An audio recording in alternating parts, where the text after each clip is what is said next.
Presidente, l'estate sta finendo e una stagione sta per ricominciare. Sì. Ha avuto modo di riposare un po'? Poco, devo dire. Ma insomma a me bastano pochi giorni, no?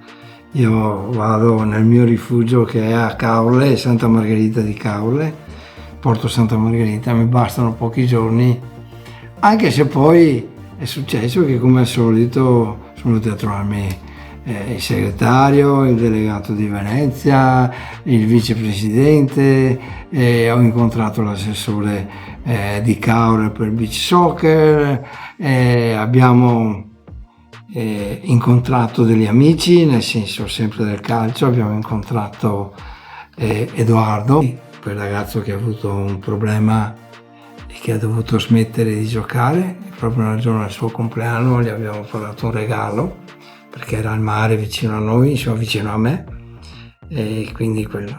Ho incontrato il papà di Giorgio Rizzetto, il papà di un ragazzo mancato a 13 anni per un tumore al cervello. Anche quello è stato molto significativo, insomma. Perché la passione per il calcio poi unisce, consola. Io l'ho conosciuto proprio in una celebrazione per suo figlio, a cui ha partecipato anche Daniele Orsato, e siamo stati molto colpiti, insomma. Ha partecipato praticamente, credo, tutta la cittadinanza, perché è stato un fatto molto grave, insomma, quindi ci ha commosso. Però voglio dire, il fatto che ci siamo incontrati, che abbiamo parlato, l'ho visto più sereno, l'ho visto più motivato. E il calcio non c'è niente da fare, lo sport in genere, ma il calcio in particolare ha questa prerogativa, insomma, che unisce, non divide e sicuramente è solidale. Presidente, come sta il calcio veneto?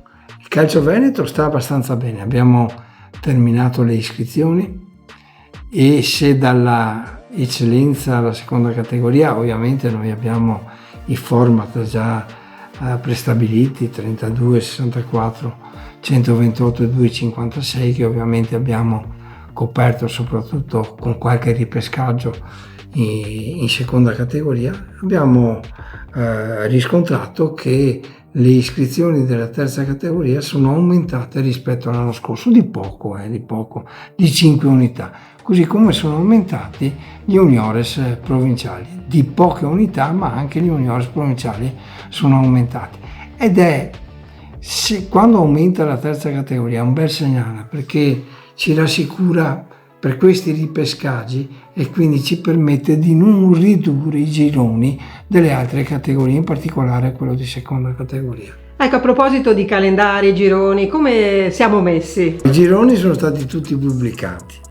Ci sarà qualche modifica da fare su queste benedette under 14 e under 16, che veramente continuano a iscriversi, a cancellarsi.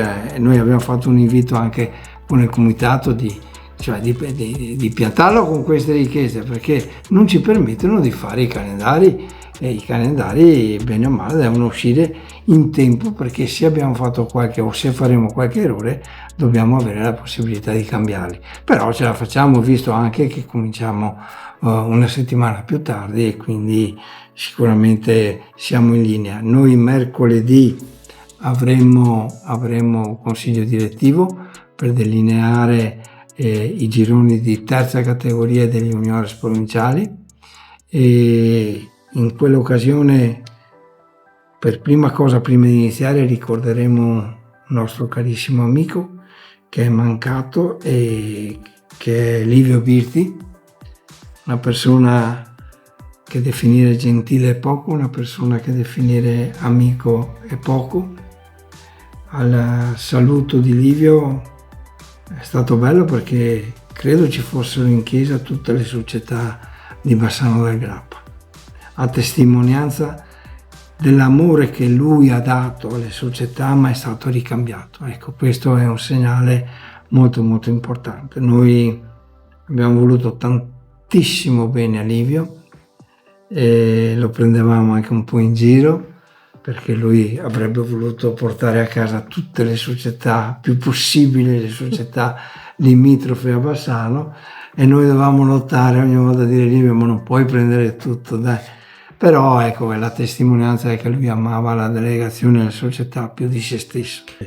Sicuramente chi lo sostituirà ha un esempio davanti a sé non facile da eguagliare, perché abbinava la competenza a questo sorriso, a questa gentilezza, ma anche a questa determinazione, perché non è che fosse solo sorrisi, gentile. Quando decideva ed era anche abbastanza duro. No, abbiamo individuato il sostituto di Livio e credo che verrà reso noto in questa settimana sicuramente. Prima, per rispetto, cioè la commissione che sai è formata dal sottoscritto, dal vicepresidente vicario e da Maurizio Giacomelli, lo incontreremo. Lui ha già confermato, insomma l'abbiamo già sentito, ha già confermato la propria disponibilità. È un ragazzo giovane che io ho conosciuto e credo che insomma ci garantirà una professionalità e un impegno, da come si è espresso, che a noi va bene. Quindi in settimana sveleremo il nominativo, dai. Presidente, intanto le società stanno scaldando i motori, si fanno molti allenamenti congiunti. Croce e delizia? No, croce, non delizia, perché gli allenamenti congiunti, noi abbiamo scritto, non esistono più nel modo più assoluto. Esiste l'allenamento tu devi chiedere l'autorizzazione per farlo, devi chiedere che sia diretto da un arbitro ed è una forma di, come posso dire, di sicurezza anche per le società. Metti caso succeda qualcosa, ho appena ricevuto, per dire, un rapporto arbitrale di una gara amichevole, però amichevole di un'altra regione, amichevole dove c'è stata un'espulsione, dove hanno sospeso la partita. Allenamento congiunto, magari qualcuno dice non scriviamo niente, però non è che noi possiamo far finta di niente, l'abbiamo scritto sul comunicato. Purtroppo ci sono anche tante società blasonate, anche di categorie superiori alle nostre, che lo fanno, e abbiamo notificato anche questo, e per carità noi capiamo la difficoltà, ma non capiamo come mai ancora si insista a voler fare questi allenamenti congiunti, forse per risparmiare, che ne so, i soldi di un arbitro, che comunque gli devi dare qualcosa. Anche i nostri arbitri non costano niente se sono quelli che vengono da vicino a casa, quindi no allenamenti congiunti, sì amichevoli. E abbiamo, a parte questo, un messaggio per tutte? Allora, abbiamo appena trascorso una stagione sportiva in cui è noto, l'abbiamo ripetuto forse anche troppo, in cui ci sono stati degli atti nei confronti degli arbitri non sopportabili e non consoni nel modo più assoluto. Però tu devi pensare che ci sono state queste aggressioni, ma la nostra contabilità è venuta a me piangendo dicendo: chi vince la Coppa Disciplina e rimane sotto un determinato punteggio, che nei nostri casi dalla eccellenza alla seconda categoria è 8, perché è il numero delle società che compongono in gironi diviso 2, quindi 16-8, chi sta sotto l'8, oltre a prendere la coppa e venire premiato, non paga i diritti di iscrizione al campionato di questa stagione sportiva. Dunque sono aumentate le aggressioni. L'anno scorso noi abbiamo impegnato e non abbiamo riscosso 11.500 euro perché sono stati sotto gli 8 punti, quest'anno più di 40.000 euro perché sono stati sotto gli 8 punti. Vuol dire che generalmente, a parte i casi specifici, le società tutto sommato sono state attente e si sono comportate bene. È chiaro che noi non accetteremo mai il reiterarsi di questi episodi che sono stati in certi casi veramente spregevoli, ecco. Quindi attenzione, perché sarete molto più attenti e quindi le conseguenze si pagano. Noi il 9 di settembre avremo la riunione plenaria con la giustizia sportiva, comitato regionale, quindi giudice sportivo regionale e quindi tribunale, corte federale regionali, più tutti i giudici regionali. in modo di poter discutere di quello che è successo e di uniformare il grado di giudizio per tutti, insomma, che non sia che una delegazione per la stessa sanzione colpisce in un modo rispetto a un altro. No, dobbiamo essere uniformi. Bene Presidente, ci siamo allora, buon lavoro.